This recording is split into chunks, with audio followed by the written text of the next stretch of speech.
예산안을 보신 의원님들 계십니까? 어떤 분도 세부 내용을 보신 분이 없으실 것입니다. 특히 올해는 예산안 심사와 합의 과정이 더욱더 비공개로 더 은밀하게 진행됐습니다. 혐의도 뚜렷하지 않는 이재명에게 언제 소환에 응할 거냐 물을 게 아니고 중범죄 혐의가 명백한 대통령 가족은 언제 소환 조사받을 거냐를 먼저 물어보시기 바랍니다. 제대로 된 수사 없이 무혐의가 됐습니다. 이 과정 자체가 또 수사를 받아야 될 일이에요. 이거 왈가왈부 무슨 정치권에서 할 것이 아니라 본인 말대로 이게 책임이 없으면 가서 당당하게 밝혀오면 되는 것이지 무슨 당 전체가 동원돼서 야당 탄압이다 이럴 일은 아닌 것 같아요. 대응이 아주 잘못된 것 같아서 제가 수사를 받는 정치인이 과도하고 과장된 발언을 하는 것은 자주 있는 일 아닙니까? 그런데 다른 일반적인 많은 국민들처럼 이 나라 사법 시스템 안에서 대응하시면 될 문제고 그래야만 하는 것이 이 나라 법이라고 생각합니다. 김건희 여사와 최은순 씨에게는 왜 다른 국민과 똑같은 사법 시스템이 적용되지 않습니까? 새우 두 마리가 모이면 새우 두 마리고요. 절대 고래가 되지 않습니다. 누가 사면해달라고 했습니까? 자기 눈에 들보는 보지 못한 채 남의 눈에 티끌을 탓하는 격입니다. 김경수 지사의 양심수 코스프레, 국민을 기만하는 행태입니다.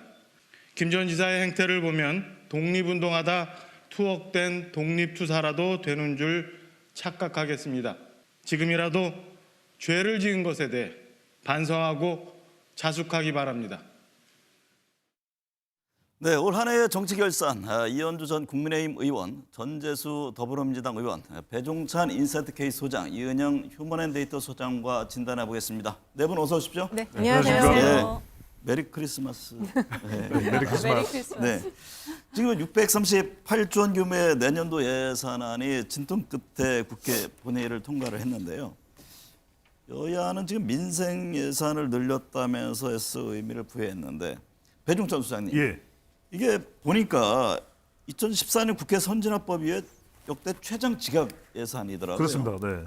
여론의 반응은 어때요? 어느 쪽에 더 책임을 묻습니까? 글쎄 이번만큼은 어느 한쪽만 묻고 있는 건 아닌 것 같습니다. 왜냐하면 네. 시기도 일단 너무 늦었고요. 또 하나는 이제 내용을 따지고 보면은 뭐 법인세다 또는 행정안전부의 경찰국 설치다 그리고 법무부의 인사정보 관리단 예산과 관련해서 이제 문제가 됐다고 하는데 그걸 왜 그럼 11월 말에 못했을까요? 이런 중재안으로 네. 구간별로 1% 인하 그리고 50% 예산한 다음에 내년에 또 조정할 수 있는 것. 근데 결과적으로는 본회의 6시에 소집될 것이 10시로 미뤄졌거든요. 네. 그 내용은 뭐냐면 결국 쪽지 예산, 또 중진 예산, 현수막 예산이었다. 네. 그렇다면 결국 여기 뭐 두 분의 전현직 의원들이 계시지만 저는 국회 여야 할 것 없이 다 비판받아 마땅해 보입니다.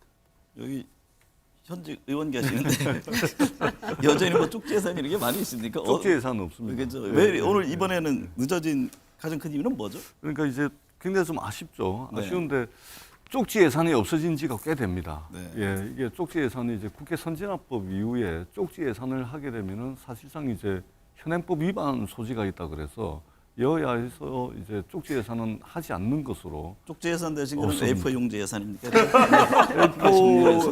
포스트잇 예산. 모르겠습니다. 어떻든 뭐 지역구 예산은 저도 뭐 제 지역구 예산이 있는데 지역구 예산은 어떻든 의원들이 사활을 걸고 네. 예산을 편성할 단계에서부터 부처 담당 공무원들 이제 설득하고 그런 작업들을 하고 있다라는 말씀을 드리고 이번 예산은 사실은 이제 이런 게 있습니다.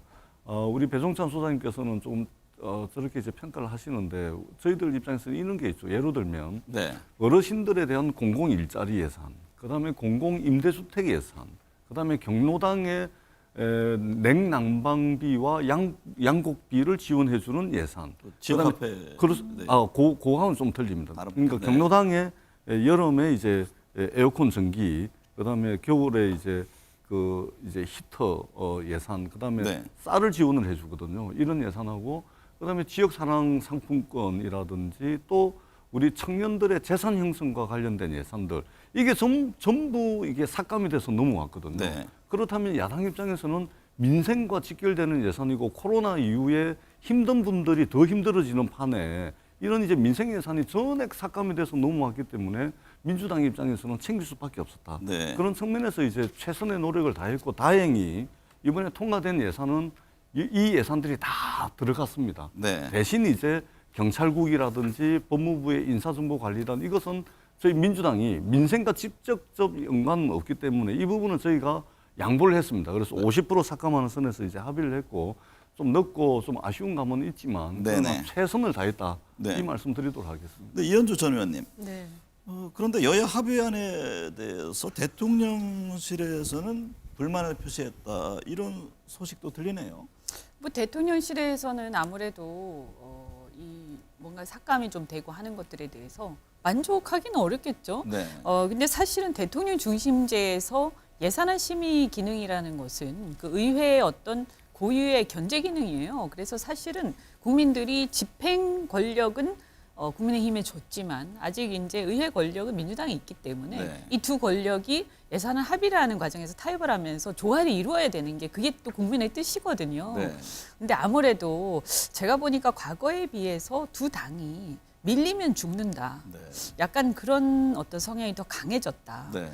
그래서 이 타협하는 과정이 보면 과거에 비해서 훨씬 더 적대적이다. 그런 거 많이 느낄 수 있고 특히 발언이나 이런 수위를 보면 굉장히 감정이 격해져 있죠. 예, 옛날에는 저렇게까지는 안 했던 것 같은데 그리고 상당히 그 여야의 원내 지도부 간에는 어떤 공감대 같은 것들이 형성이 되고 있었거든요. 그래서 그게 갈수록 심해진다 이게 좀 걱정이 되고 그다음에 이번에 같은 경우에 사실은 감세 예산 같은 경우에 네. 끝까지 문제가 많이 됐는데 저는 좀 아쉬운 게 민주당 같은 경우에 부동산 관련세에 대해서는 불합리한 부분들에 대해서는 대선 때 공약이었잖아요. 그러니까 사실은 그게 공약이었는데 다시 또 원상복귀가 됐단 말이에요. 이제 네. 협의하는 과정에서. 이런 것들 좀 아쉽고 그다음에 또 우리 당 같은 경우에도 법인세 감세에 대한 낙수 효과 이런 것들은 사실은 지금은 낙수냐 분수냐 이런 일도양단적인 게 아니라 현재 경제 상황에 맞게 해야 되는데 사실 지금의 흐름은 무조건 일반 감세를 다 한다고 이 경기가 나쁜데 법인들이 투자를 하지 않아요. 그래서 별로 효과가 없고 오히려 얼마 전에 최태원 그 대한상공회의소 회장께서도 지적하셨는데 이렇게 핀셋 감세를 해야 네. 되는 거죠. 그래서 반도체라든가 전략 산업에 집중적으로 세액 공제를 해야 되는데 그런 거는 또 이번에 보면 그렇게 생각보다 많이 또 삭감이 돼 버렸어요. 그래서 이런 것들은 조금 이제는 너무 뭐 보수는 감세고 진보는 증세다 이런 식의 또 과거 교과서적인 발상 같은 거는 좀 여야가 다 극복을 좀 해야 되지 않는가 싶습니다. 국민 시각에서 보면 되는데 국민에 대한 또 해석과 또 접근이 너무 다르니까 이제 항상 충돌이 됩니다. 이은영 소장님. 네. 예산안 통과 이후에도요. 지금 보니까 일몰 법안이라든가 또 방탄 논란, 또 이태원 참사 국정조사 힘겨루기, 전국은 여전히 안개 속이다 이런 진단들이 많네요. 네, 그렇습니다. 어쨌든 크리스마스 전에 예산안이라도 통과가 되어서 그나마 다행스럽게 생각을 하고 있고요. 그리고 연말에 이제 그 대통령 지지율도 어쨌든 40%대 가까이 다가왔잖아요. 그래서 지지층들이 굉장히 마지막에 대통령이 좀 편안하게 올해를 넘길 수 있도록 도움을 줬다. 그런 면에서 대통령께서도 행복하다라는 얘기를 하셨는데 강아지들을 11마리 데리고 이렇게 마지막 그 올해 마지막 사진 찍으신 걸 보면서 대통령께서도 행복하시고 강아지들도 행복할 것 같은데 우리들은 행복할까 이런 생각을 잠시 해봤습니다. 그리고 그 대통령 지지율 상승의 원인으로 지금 많이 가장 이야기된 게 이제 노동과 관련한 대처 그리고 노동개혁 아젠다를 이제 이야기했기 때문에 지지율이 상승했다라고 얘기하지만 네. 사실 이게 지금 내년에 일몰 법안이라든지 이런 그 법안에 대한 게 아직도 그 여진이 남아 있습니다. 그리고 네. 그 이재명 대표에 대한 어떤 방탄의 계속 수사들, 방탄을 만들게 되는 그 수사들이 있고 또 이태원 참사 이제 국정조사 시작되는데요. 특히 이제 그 여기서 가장 핵심은 그 이상민 장관에 대한 그 탄핵 소추안이 이제 민주당이 올릴 것인가 이 부분이 가장 좀 중요한 내년 초에 그 여론 형성에 중요한 요인일 것 같습니다. 말씀하신 이태원 참사 국정조사로 넘어가 볼게요. 전재수 의원님. 예. 이제 본격적으로 활동에 들어갈 텐데 지금 민주당은 중대본 설치가 늦는 것이라든가 이게 정부의 부실 대응에는 이상민의 행안부 장관의 책임이 크다 그런 입장인 거죠. 예.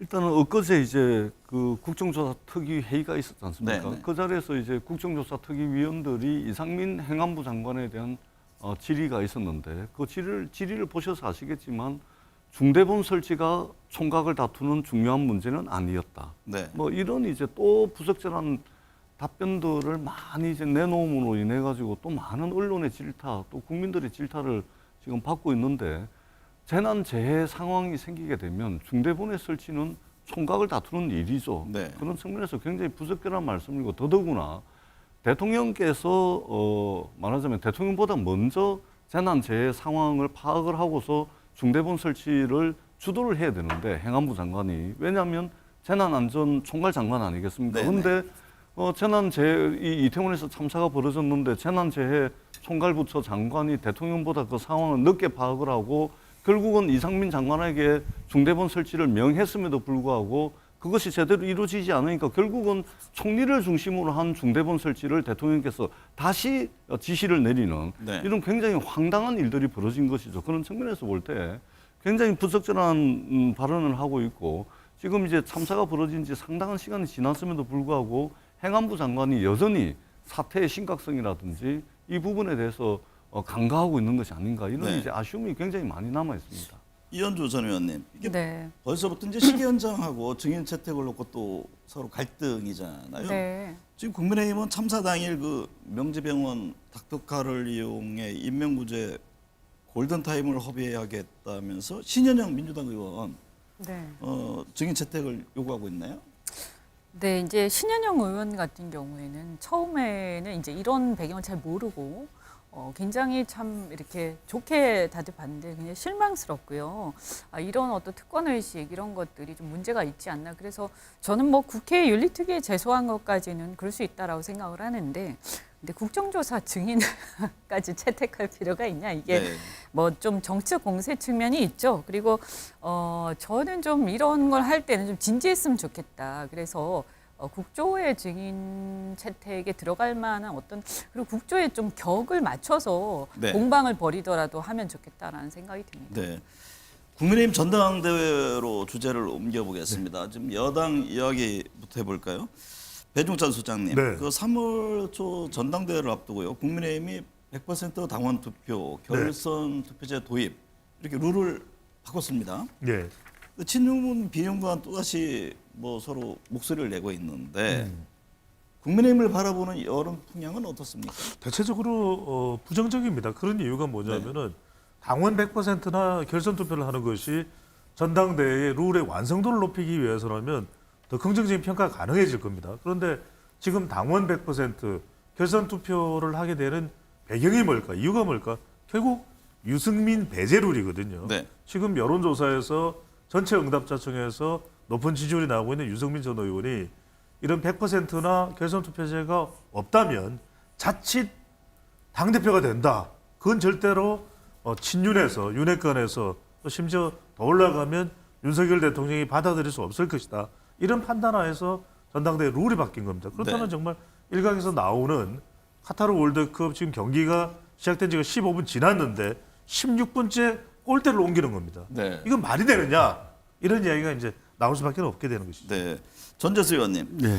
이번 개정에 대해서 방금 이제 배 소장님 말씀하셨듯이 이게 비윤기 후보를 배제하기 위한 것 아니냐, 이런 지금 얘기들이 흘러나오고 있는데, 지금 여론조사 1위를 달리고 있는 유승민 전 의원이 특별히 반발의 목소리가 크네요. 그럴 수밖에 없지 않겠습니까? 네. 예, 사실상 이제 여론에 가장 많은 지지를 받고 계신 분이 유승민 후보죠. 그 나머지는 보면은 그냥 고만고만한 여론조사 결과가 지금 나오고 있는데, 결국은 윤석열 대통령 입장에서는 이준석 당대표를 사실상 마음에 들지 않는다 그래서 이게 5만 가지 수단과 방법을 다 동원해가지고 결국은 국민과 당원이 선택한 권력의 정통성을 가지고 있는 집권여당의 당대표를 몰아낸 거 아니겠습니까? 네. 축출한 것이죠.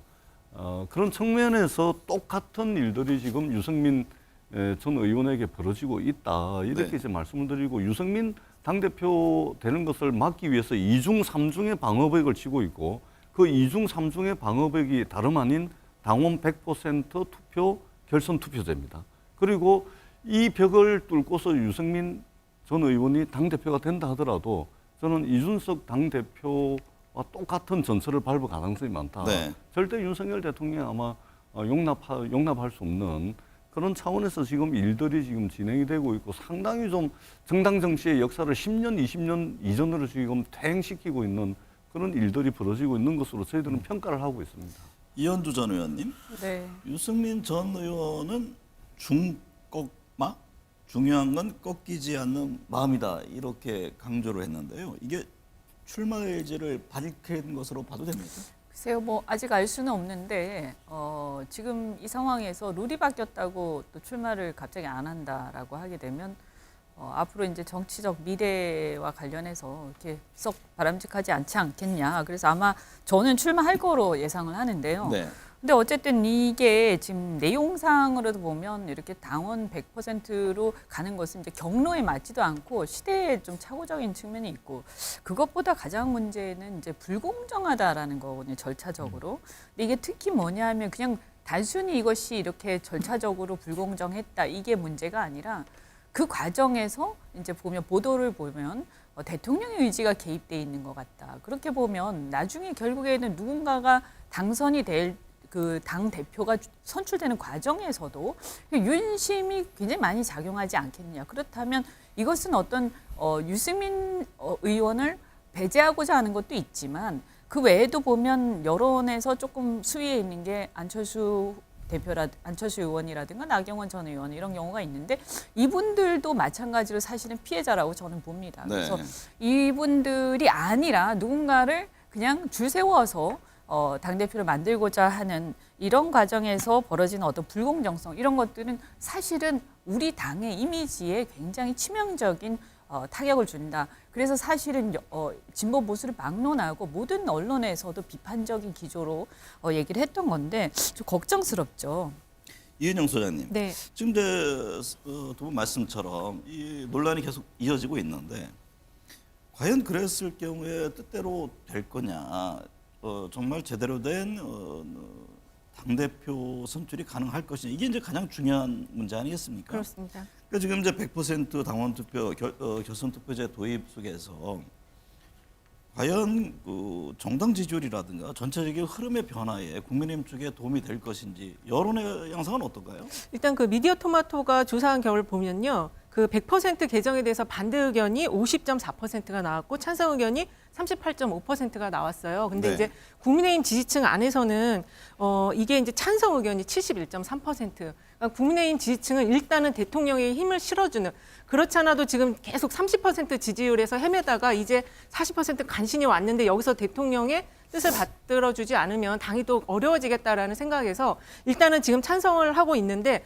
상당히 지금 무리한 지금 결정을 지금 하고 있고, 그리고 사실 이것이 다음 총선에서 과연 승리와 연결이 될 수 있느냐, 요거는 또 별개의 다른 문제거든요. 네. 현재 이 여론, 그러니까 민심이 반대 의견이 이렇게 많은 거는 사실 이 당심이 찬성이 70%라고 하더라도 룰 개정할 때 반영이 좀 들어갔어야 돼요. 그리고 약간의 토의 과정이라든지 공론 과정을 거쳤어야 되는데 그거 없이 그냥 바로 직행을 하다 보니까 특히 이게 지금 당원 전체 의사를 반영한 절차를 거치지는 않았잖아요. 네. 그래서 이런 것들이 나중에 실제 이제 경선이 이제 들어갔을 때 실제 당원들의 의사가 지금 정확하게 다 찬성하고 있는지는 아직은 알 수가 없어요. 네. 그래서 그거를 좀 지켜봐야 될 것 같습니다. 배종찬 소장님, 예.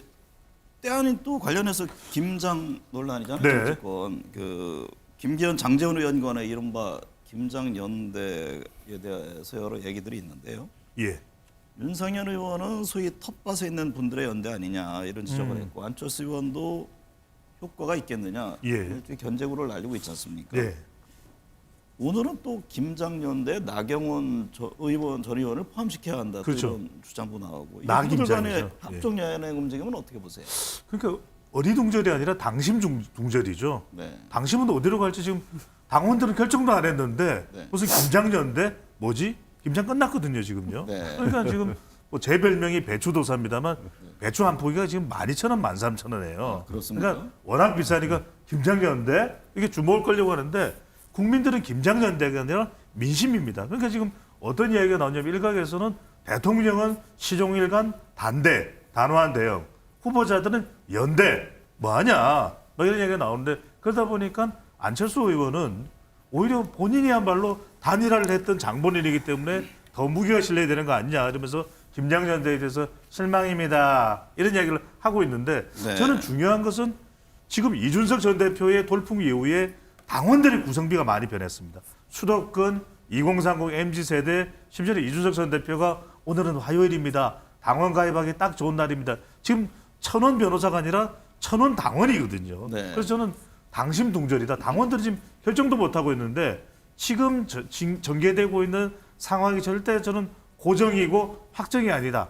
당심이 상당히 우리 예상과는 다를 수도 있을 것으로 보입니다. 네. 전재수 의원님, 예. 이준석 대표가요 김장연대에 대해서 새우 2마리가 모인다고 고래가 되지 않는다 이런 표현을 했어요. 어떤 의미의 일까요? 새우가 뭐 고래될 수는 없겠죠. 예.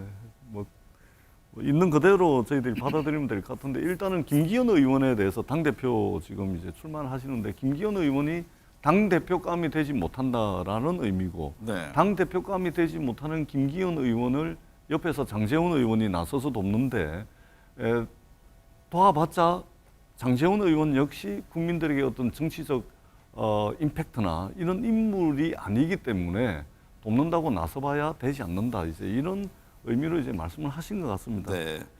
이현주 전 의원님, 네. 이준석 전 대표가요 목소리를 높이는 이유 혹시 유승민 전 의원을 지원하기 위한 건지 물론 이 전 대표는 유 전 의원 지원에 대해서 생각해 본 바가 없다 일단 선을 그었거든요. 어떻게 받아들여야 할까요? 뭐 유 전 의원을 돕는다 꼭 이런 의미라기보다는 네. 그냥 그 자체에 대한 비판이라고 봅니다. 그래서 이런 식으로 사실은 이제 대통령의 최측근 이 대놓고 특정 후보를 돕는다, 뭐 연대를 한다. 저는 과거에 그런 적이 있었나 싶거든요. 그래서 예전에는 설사 돕더라도 좀 표시 안 나게 하고 그런 정도의 양심은 있었던 것 같은데 네. 이제 그냥 막 나가는구나 이런 생각이 들고 이게 민주적인 게 아닙니다. 그리고 대통령의 성공 또는 다음 총선의 승리가 이번 뭐 당대표에서 중요하다, 정권의 성공 이런 거하고도 중요하다라고 본다면 그럼 궁극적으로 이렇게 하는 게 과연 정권의 성공에 도움이 되냐? 그리고 더 나아가서 내후년에 있을 선거에 총선에 도움이 되냐라고 봤을 때 저는 굉장히 부정적이에요, 회의적이에요. 그래서 지금 이분들 특히 이제 윤핵관이라는 분들이 과연 우리 일반 국민들한테 그 이미지라든가 어떤 정치적 역량이나 그다음 그 철학에 대해서 어떤 평가를 받고 있느냐. 오히려 대통령을 등에 업고 호가호위했던 과거의 어떤 진박 간별사 운운했던 이것을 떠올리게 되지 않느냐. 그랬을 때 이건 좀 자제해야 되는데 이렇게 하니까 이 부분에 대해서 아마 비판을 했는데 뭐 이준석 대표 전 대표답게 조금 이렇게 희화해서 조롱하는 듯한 비판했는데 저는 뭐 그분이 그런 식으로 계속 이렇게 하는 거에 대해서는 굉장히 뒤에 꼽히긴 하지만 조금은 좀 점잖은 그 비판을 했으면 좋지 않았을까 생각이 듭니다. 이은영 소장님, 네. 그 여론 좀 살펴볼 텐데요. 국민의힘 차기 당대표 적합도 조사를 보면은 일본 여론조사에서는 유승민 전 의원이 좀 압도적인 1위잖아요. 네, 그렇습니다. 다만 이제 국민의힘 지지층만 대상으로 한 조사에서는 나경원 부위원장이 선두, 또 안철수 의원이 1위로 나온 것도 있더라고요. 네, 지금 조사마다 조금씩 다르게 나오고 있는데요. 근데 당심을 100% 적용할 때 누구에게 가장 유리합니까? 지금까지 나온 조사들을 보면은 비윤계 3인이 그 상위권에 지금 계속 가고 있어요. 그게 전체 의견도 그렇고 정당 지지층 의견도 그렇거든요. 그래서 지금 친윤의 마음을 얻고 있는 특히 좀 전에 얘기한 김장연대 김기현 전 의원 같은 경우는 지금 한 자리 숫자에 계속 머물러 있어서 이게 좀 그 잠재적으로 이게 지지율 상승이 올 수 있을까 이렇게 좀 보여지고 지금 최근 나온 조사 중에서 한동훈 장관을 넣는 거랑 원희룡 장관 넣은 조사들이 있는데 그런 조사에서는 한 10% 정도는 나오지만 그 전체적으로 지금 이 정당 지지층에서 20%, 30% 넘는 후보는 지금 안 나오고 있습니다. 네. 그리고 무당파층, 그러니까 아직 의사를 정확하게 표현하지 않는 층도 정당 지지층 안에서 20%가량 되기 때문에 이게 일단은 지금 후보가 난립 상태예요. 그게 어느 정도 한번 정리가 될 필요가 있고 그리고 그 지금 아까도 배 수장님 말씀하셨지만 그 당원들, 그러니까 여기는 이제 책임당원인데 책임당원 구성비가 지금 우리가 그냥 추정만 하지 정확하게 지금 알지를 못하거든요. 네. 대체로 영남권과 60대 이상이 40%가량 된다라고만 알려져 있는데 그래서 지금 정당 지지율로 저희가 유추는 하지만 이거 굉장히 위험한 거라고 저희는 생각을 하고 실제 이제 당신들의 그 변화는 선거 레이스가 시작되었을 때 그 흐름을 좀 봐야 될 것 같습니다. 네. 다음 주제로 넘어가 보겠습니다. 지금 연말 정치권은 검찰의 이재명 더불어민주당 대표 소환 통보를 두고 공방이 지금 뜨거운데요. 전재수 의원님, 이 대표 측은 이게 검찰의 전형적인 망신주기식 수사다 그러면서 좀 출석 여부에 대해서는 상당히 고심적인 것으로 알려졌는데요. 당장 28일은 지역 일정이 있어서 어려울 듯하다고 하네요. 그러니까 일단 첫 번째는 대개의 경우에 검찰과 또는 이제 뭐 참고인이든 피의자든 간에 소환 여부를 조율을 할 때는 뭐 이제 변호사라든지 당사자와 협의를 하게끔 돼 있는데 사실은 협의 없이 이제 전화 2통, 그다음에 팩스 두 군데 온 것이 다거든요. 그러니까 이제 당 대표실과 의원회관 의원실에 각 전화 한 통씩과 팩스 한 장씩 들어온 것이 다고, 그리고 실제 아마 검찰이 이런 고민을 하는 것 같습니다. 소환에 응하든 소환에 응하지 않든 우리는 기소를 할 거다. 그렇기 때문에 소환을 하든 그 소환에 응하든 응하지 않든 별반 중요한 것이 아니다. 그래서 아마 검찰도 정말로 소환을 해서 뭔가 물어볼 게 있었더라면 아마 직접 또는 변호사를 통해 가지고 소환 일정에 대한 조율이 있었을 텐데 그 과정을 거치지 않은 거 보니까 검찰이 소환에 대한 강력한 의지를 가지고 있지 않는 것으로 그렇게 저희들은 판단을 하고 있고, 이재명 대표 입장에서도 소환에 응하고 응하지 않는 것은 별반 중요한 것 같지는 않습니다. 왜냐하면 어차피 검찰은 기소를 할 거거든요. 그럼 결국은 법정에서 치열하게 유무죄를 다투는 것이 핵심이지 소환에 응하냐 응하지 않느냐 이것이 저는 핵심적 사안은 아니라고 그렇게 생각을 합니다. 네, 이현주 전 의원님, 검찰의 소환 요구를 두고요, 야당 탄압이라고 주장하는 이재명 민주당 대표를 향해서 한동훈 법무부 장관이 이게 과장 발언이다 이런 입장을 내놓았는데, 여권은 이 대표가 떳떳하다면 검찰로 갔다가 다시 나오면 되지 않겠느냐 이렇게 압박을 하고 있네요. 네, 어쨌든 야당 대표에 대한 수사가 장기화되게 되면요. 그러면 이게 협치에 장애가 됩니다. 그래서 이재명 대표에 대한 수사는 속히 빠른 속도로 빨리 마무리하는 게 나라를 위해서 바람직하다. 그리고 저는 소환도 어쨌든 뭐 본인 여러 가지 하실 얘기가 있는지 몰라도 국민들이 볼 때는 이게 어떤 뭐 민주화나 뭐 어떤 숭고한 뭘 하다가 이렇게 불법이 된 게 아니라 어쨌든 기본적으로 비리 의혹에 대한 수사 혐의 아닙니까? 그래서 이런 경우에는 자꾸 다른 얘기를 하는 것보다는 빨리 소환에 응해서 마무리하는 게 좋겠다. 다만 이제 이분이 얘기를 하실 때 보면 불공정하다라는 얘기를 하세요. 야당에서는. 그러니까 뭐냐면 윤석열 대통령의 주변하고 이것이 균형이 안 맞다. 왜 윤석열 대통령 주변에 대해서는 빨리빨리 소환을 안 하고 수사를 빨리 안 하면서 이렇게 야당만 자꾸 괴롭히냐 이렇게 얘기하는 부분이 있어요. 근데 이런 것들도 저는 그 부분도 주장할 수 있다고 생각합니다. 그리고 빨리 어쨌든 양쪽에 공정하게 저는 수사하는 게 타당하다. 그러나 그것을 이유로 예를 들어서 니네도 수사 안 하니까 나도 수사 안 받을래가 아니라 나 수사 받겠다 떳떳하게. 그러니까 너네도 제대로 공정하게 수사해라고 계속 주장하는 게 그게 옳지 않을까라고 생각됩니다. 앞서 그 이재호 고문과 유인태 전 사무총장은 그런 얘기를 하더라고요. 이제 검찰 수사 사안이 여러 가지 있지 않습니까? 그 건건이 지금 일당 대표가 오라고 할 때마다 간다는 거는 어떤 일을 할 수 없는 상황 아니냐. 그렇기 때문에 검찰이 그 부분에 대해서 충분히 좀 조율을 하고 그 이재명 대표 측과 조율해서 뭐 한꺼번에 이거를 뭐 출두 요구를 한다든가 이게 맞지 않느냐 그런 또 의견을 내네요. 그런 부분은 있죠. 예를 들어서 아까 제가 말씀드린 것처럼 이 협치의 장애가 돼. 왜냐하면 야당 대표가 그렇게 돼 있으면 모든 어떤 그 전국에 집중되는 주제가 전부 이렇게 수사와 관련된 얘기만 그 언론에도 나오고 계속 전국의 이 흐름을 갖다가 좌우를 하게 되기 때문에 이렇게 되면 안 되거든요. 내년에 경제도 어렵고 여러 가지 문제가 많은데 이런 걸로 계속 소비를 할 수는 없기 때문에 제가 볼 때는 마지막에 어떤 여러 가지를 종합을 해서 한 번 내지 두 번 정도의 소환으로 끝내야지 자꾸 뭐 잊을만 하면 또 부르고 잊을만 하면 또 부르고 이렇게 해서는 그건 좀 문제가 있다고 생각합니다. 배종찬 수장님, 이재명 대표 관련한 검찰 수사가 민주당 지지율 또 이 대표 지지율에는 어떤 영향을 줄지가 궁금한데요. 지지층 결집 효과를 과연 부를 것인지.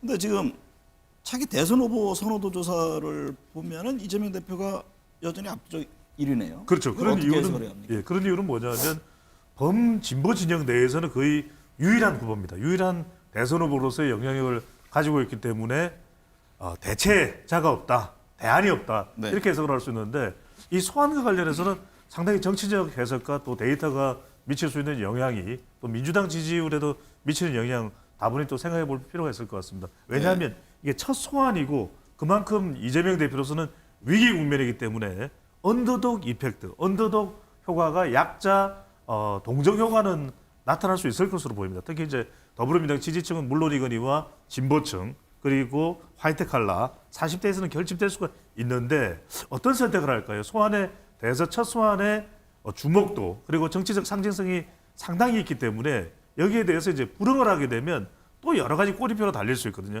하지만 이재명 대표가 더 당당하게 소환에 응하고 뭐 10시간이 됐든 12시간이 됐든 이 조사에 응하고 나온 다음에 봐라. 이 소환의 첫 소환이기 때문에 응했다. 앞으로 향후에 내용들은 검찰이 단단한 준비를 하고서 근거를 가지고 돼야지 그렇지 않다면 이것은 정치 탄압이고 야당에 대한 보복일 수가 있는 것이다. 네. 그렇게 이야기를 한다면 오히려 중도층이나 MZ세대 해명을 어떻게 하느냐에 따라서 추가적으로 유입될 수 있거든요. 저는 이 첫 소환을 어떻게 이재명 대표가 대응하느냐에 따라서 민주당 지지율에 미치는 영향도 상당히 클 것으로 보입니다.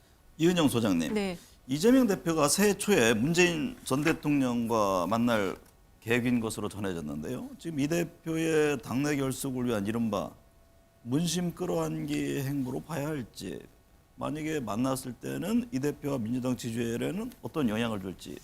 일단은 궁금합니다. 영남권에 지금 경청 투어가 있기 때문에 문재인 대통령은 이제 새 인사차 지금 만나고 또 봉화까지 이제 인사를 가겠다는 의견인데요. 네. 사실 그 민주당 안의 지지층이 이재명 대표에 대한 지지층과 문 전 대통령에 대한 지지층 성향이 약간 좀 다릅니다. 그리고 지금 계속 우리가 이야기한 것처럼 이재명 대표에 대한 수사는 지금 6건 정도가 진행이 되고 있고 문 전 대통령에 대한 그 수사도 지금은 하나 서해 공무원 관련한 것이지만 앞으로 뭐 부동산이라든지 여러 가지 인사 블랙리스트 등등으로 해서 확대가 될 수 있거든요. 그러다 보니까 올해 이 검찰 수사라든지 그 여권의 대응에 대해서 민주당이 좀 일관된 하나의 대응 체계를 좀 만들지 못했다라는 판단도 하는 것 같아요. 그래서 네.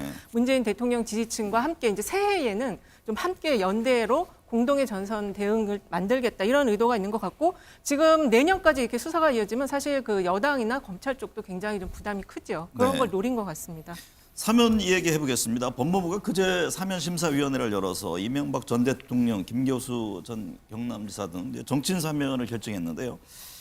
이게 뭐 통합이 아닌 갈등을 빚고 있습니다. 전재수 의원님, 민주당은 다른 게 아니라 김경수 지사를 이거 복권 없이 사면하는 것에 대해서 이게 말이 되느냐 이런 반발이잖아요. 그리고 저희들은 사실은 잘 공감이 안 가는 부분이 너무 많습니다. 네. 예, 일단은 김경수 전 지사가 이게 그 복권 없는 사면은 원하지 않는다. 이게 왜냐하면 형기가 이제 5개월밖에 남지 않았기 때문에 왜 나를 사면 대상에 넣으려고 하느냐, 원하지 않는다라고 분명한 입장을 밝혔습니다. 네. 그런데 지금 이제 윤석열 대통령께서는 대통령의 고유 권한이긴 하지만 사실상 이명박 전 대통령을 사면 복권시키기 위해서 말하자면 야당의 적절한 인물을 끼워 넣기 한 것으로 밖에 볼 수가 없죠. 이명박 대통령은 대통령을 하셨기 때문에 정치사범으로 분류를 할 수 있지만 사실은 그 범죄 혐의, 그 범죄 내용으로 보자면 경제사범에 가깝습니다. 경제사범요. 경제사범에 가까운데 무려 한 15년 정도의 형기가 남아있고 더더구나 이 내지 않은 아직 완납하지 않은 벌금이 한 80억 정도 됩니까? 이것도 지금 이번에 그냥 그 없던 일로 해준다는 거 아닙니까? 네. 저는 이게 대통령을 하셨기 때문에 정치 범죄로 볼 수도 있지만 이 이명박 대통령은 극히 죄질이 좋지 않은 경제사범의 영역에 있는 분이기 때문에 이런 분을 사면 복권시켜주기 위해서 야당의 어떤 인물을 끌어들이는데 그것도 복권 없는 사면을 해준다? 아니 어느 국민이 이게 동의를 하겠습니까? 네. 참 저는 이런 식의 이게 대통령의 사면권이 이런 식으로 행사가 된다면 정말로 대통령의 고유 권한으로서 사면권에 대한 어떤 정통성 이 부분에 상당한 훼손이 있지 않을까 이런 우려가 네. 들지 않을 수가 없습니다. 아직 대통령의 최종 결심은 네, 그렇습니다. 남아있는 상황인데요. 이현주 전 의원께서는 최근에 그 사면 관련 논란을 어떻게 보고 계세요? 저는 우리 당에서는 이 이제 여론 조작은 자유민주주의의 근간을 흔들기 때문에 안 된다 이렇게 또 얘기를 하는데 사실은 이제 김경수 그 지사 전 지사에 대한 사면이 문제가 된다라고 하면 사실 또 그런데 그러면 MB에 대한 그 이명박 전 대통령에 대한 사면은 괜찮냐 이런 네. 여론이 있을 수밖에 없어요. 그래서 저는 개인적으로는 저는 지금 이 시대에 대통령의 이런 어떤 사면권 이거는 폐지해야 된다. 이게 무슨 전 근대적 옛날에 무슨 왕정 시대도 아니고요. 지금은 국민들이 이해하기 굉장히 힘들어요. 그래서 이런 논란이 계속되는 것도 바람직하지 않고요. 그러면 권력을 잡으면 범죄를 저질러도 나중에 사면 되는 거고 야당이 되면 사면 어려워지고 계속 이게 반복되는 거거든요. 네. 그래서 이렇게 권력을 자의적으로 쓰는 제도를 남겨두는 거는 바람직하지 않고 저는 윤 대통령께서도 공정을 내세우셨는데 이런 것들 그냥 과감하게 행사 안 하셨으면 좋았을 텐데 이런 네. 생각이 듭니다. 배종찬 소장님. 네. 이명박 전 대통령, 김경수 전 지사 사면에 대해서 반대 의견이 과반을 넘긴 그런 조사도 있던데 그렇습니다. 전체적으로요. 예. 대통령 지지율에는 어떤 영향을 줄까요? 대통령 지지율에는 글쎄 크게 영향을 주지는 않을 것 같아요. 왜냐하면 네. 워낙 사면 이야기가 많이 나오다 보니까 이래저래 좀 선반영된 건 있지만 결국 우리가 이걸 상식적으로 보더라도 대통령 지지율에 그다지 보탬이 되지는 않는다고 봐요. 다분히 정치적인 그래서 성격이 있는 겁니다. 이른바 정치인 사면은 사면 초과다. 네. 이런 해석을 내릴 수밖에 없는데 지금도 보면은 대통령의 사면에 대해서 전반적으로 부정적 여론이 이명박 전 대통령, 김경수 전 지사 더 높고요. 특히 우리가 주목해야 될 부분은 이렇게 사면을 내려버리면 벌금도 면제됩니다. 네. 근데 벌금은 거둬야 되는데 추징금은 거둬지는데 박근혜 전 대통령도 그렇고 이명박 전 대통령도 벌금까지 면제가 되는 거예요. 이걸 과연 국민들이 어떻게 받아들일지 또는 네. 김경수 전 지사에 대해서도 더불어민주당 지지층에서도 부정적인 여론이 유의미하게 나올 정도인데 이게 김경수 전 지사의 경우에도 본인은 가석방 싫다 이렇게 이야기했는데도 이렇게 이 특별 사면을 지금 단행할 가능성이 상당히 높아지고 있거든요. 네. 복권은 안 한다. 다분히 이것은 사면은 허용되되 복권은 불어대는 것도 정치적인 의도와 속내가 담겨 있다 이렇게 봐야 되겠죠. 방금 사면 초과는 좀 웃기기 위해서 하신 말씀이죠? 아무도 반응이 좀 없고 후회하고 있습니다. 짚고 넘어가는 겁니다. 이은영 소장님, 네. 지지율 좀 여쭤볼게요. 네. 지금 대통령 지지율 지금 연말 맞아서 40%대 나오잖아요. 네. 상승 원인 또 관련해서 김건희 여사도 이런저런 일정을 많이 소화를 하고 있던데 대통령실에서 공개한 걸 보니까 이달 김 여사 소화하는 일정이 모두 14건이거든요. 네. 전체적으로 대통령 지지율 또 김 여사의 움직임 여론의 향방은 어떻습니까? 일단은 이제 대통령이 임기 초에 너무 지금 낮은 지지율을 오랫동안 유지를 해서 아마 네. 지지층이 이제 그 부분에 있어서 계속 좀 노심초사를 했었던 것 같아요. 그런데 그거를 이제 결정적으로 반등의 계기가 만들어진 것이 이제 노조 파업에 대한 원칙적 대응 부분이 이제 그거를 좀 만족을 시키면서 지지율이 상승을 했는데요.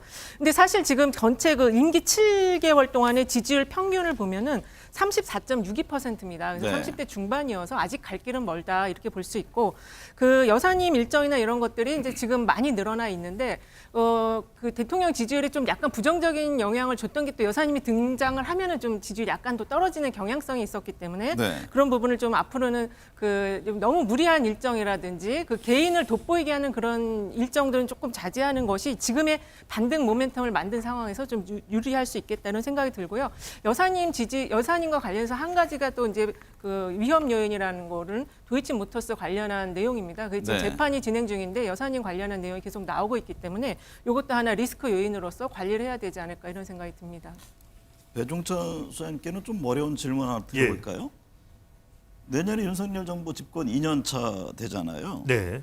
지지율 전망은 어떻게 하세요? 네, 쉽게 답변을 드리겠습니다. 저는 연말의 상황이 내년에 좀 연중 지속되는 상황일 것이다. 네. 대통령의 지지율 지금 보수 지지층을 박박 긁어서 이제 결집한 형태거든요. 이 형태가 24년 내내 갈 것이다. 왜냐하면은 총선 대비 국면이 있고 또 이재명 대표 수사 이 대결 구도는 윤명 대첩은 계속된다. 그렇다면 지지율은 45% 내외가 될 텐데 결국 이 지지층들은 계속해서 결집되는 진영 간 대결 구도가 진보 보수 계속될 것이고 결국 중요한 것은 중도나 MZ 세대를 빨아들일 수가 있느냐 그래야 더 올라갈 수가 있는데 이 부분은 상당히 좀 난망하다. 이때 해결책은 결국 단대, 단호한 대응이 아니라 유대, 유연한 대응을 얼마나 윤석열 대통령이 할 수 있을지가 관건이 될 것으로 보입니다. 네. 내년 여론에 가장 큰 영향을 미칠 전국 현안은 어떤 게 있을까요? 전재섭 의원님, 예. 뭘 불러보세요? 뭐 조금 전에도 이제 뭐 자막이 잠시 나오던데 저기 결국은 경제와 민생이 될 겁니다. 네. 우리가 이제 코로나 바이러스와의 전쟁을 2, 3년 정도 지속을 하고 있는데 이게 어느 정도 이제 잠잠해지고 나면은 결국은 경제와 민생이 전면에 나오지 않을까 이런 생각이 들고요. 더더구나 지금 국제 정세도 그렇게 만만치가 않습니다. 러시아 우크라이나 전쟁이 언제 끝날지 또 네. 가속화되고 재편되고 있는 글로벌 공급망이 어떤 방향으로 진행이 될지 그리고 지금 유동성이 팽창했다가 유동성이 급속도로 축소되는 네. 상황에서 벌어지고 있는 고물가 또 고금리 상태가 어떤 네. 방향으로 튀게 될지 이 부분에 대한 불확실성이 굉장히 크기 때문에 결국은 경제와 민생이 여야 정당의 네. 지지율에 미치는 영향이 가장 결정적일 거다 그렇게 생각을 합니다.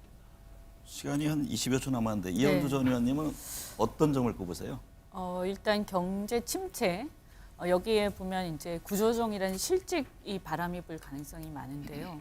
이 한파에 대해서 노동계 또 춘투 예상이 돼 있고요. 그래서 이런 부분들에 대해서 계속 강경 진압만 해가지고는 이제 한계가 있을 거고 네. 여기에 대해서 이제 설득과 대화 타협 이런 자유민주적 리더십을 보여서 이렇게 해야 되는데 또 이제 여당이 이 대통령의 네네. 어떤 부족한 부분들을 잘 보완할 수 있는 그런 리더십이 굉장히 절실하다는 생각이 네. 듭니다.